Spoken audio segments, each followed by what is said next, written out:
Welcome to episode 33 of the 5-Minute Mysteries podcast. Just a quick heads up before we get into the episode, this show is getting a new name. We're rebranding as Compact Mysteries, part of the new Compact Histories network. You can find us at compactmysteries.com, which will take you straight to our new home under compacthistories.com. There's nothing for you to do as the episodes will stay right here in your feed. Just look out for the new branding and links to the new website. Right. With that being said, let's get on with episode 33, the disappearance of the Franklin expedition.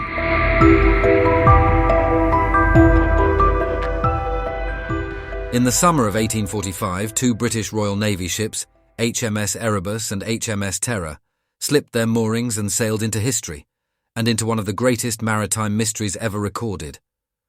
Commanded by Sir John Franklin, the expedition had one goal: to complete the discovery of the Northwest Passage.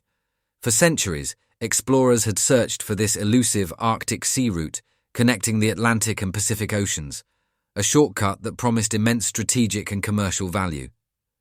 Previous attempts had failed or ended in tragedy, but this time, the British Admiralty believed they were ready. The Erebus and Terror were among the most advanced vessels of their day. Reinforced with extra timber and iron to withstand crushing sea ice, each ship carried steam engines to aid propulsion through difficult conditions. The expedition was outfitted with provisions for 3 years, including preserved food in tinned cans, warm clothing, coal, scientific instruments, and all the equipment necessary to chart unknown territory. Sir John Franklin was an experienced polar explorer, though at 59 some questioned whether he was the right man to lead such a demanding mission. Still, with 128 officers and crew under his command, and enormous public support at home, the expedition departed Greenhithe, England, in May 1845, full of optimism. Their first stop was in Greenland to resupply and offload letters to families back home. After that, the ships headed west into Baffin Bay, accompanied by 2 whaling vessels as far as Lancaster Sound.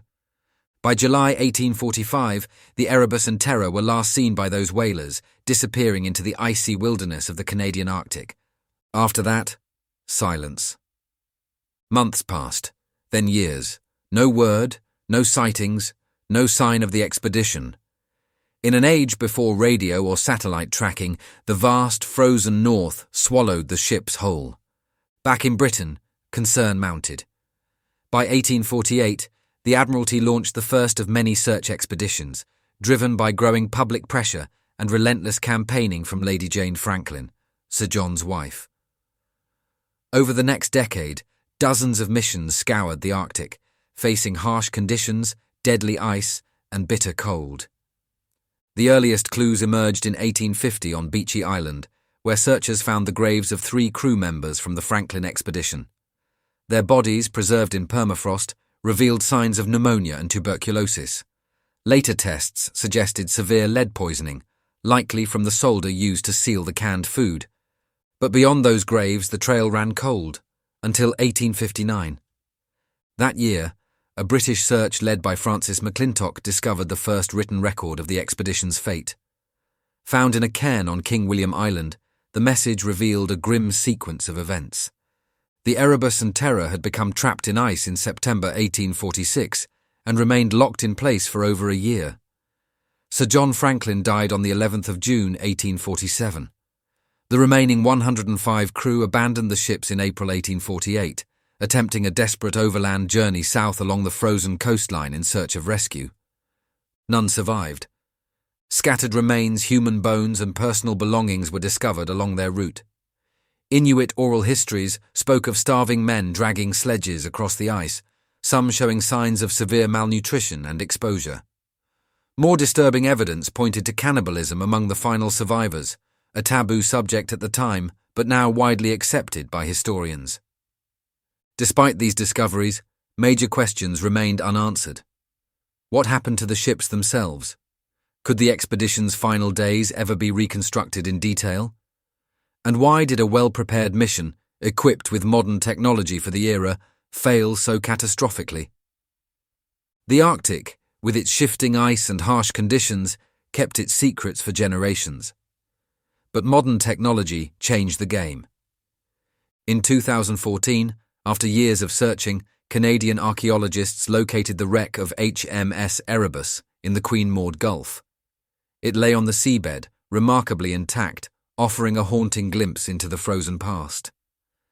2 years later, HMS Terror was discovered in pristine condition near King William Island, its hull and compartments preserved in the frigid Arctic waters.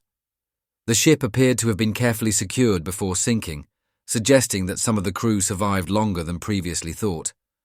Artifacts recovered from both ships, boots, plates, journals, and tools, have provided new insights into the lives of the crew, but many mysteries endure. Forensic tests on recovered remains indicate malnutrition, scurvy, and lead poisoning likely contributed to their deaths.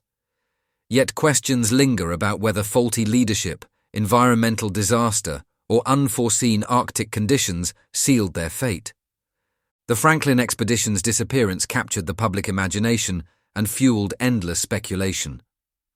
Over the years, theories have ranged from extreme weather events to inadequate supplies, contaminated food, and even encounters with hostile wildlife or illness.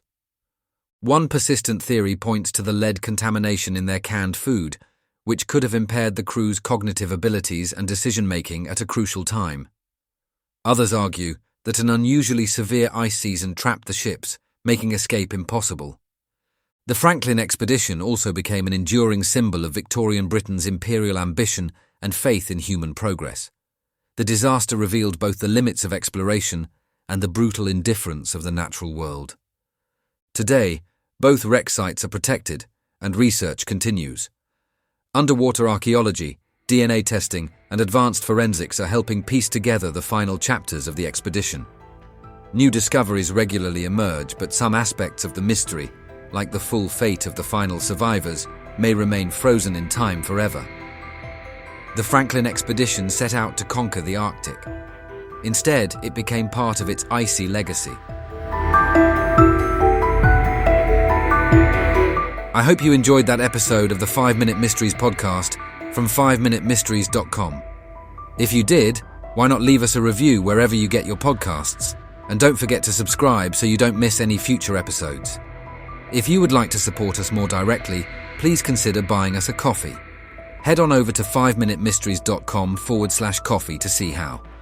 Also, please check out our other 5-minute podcasts.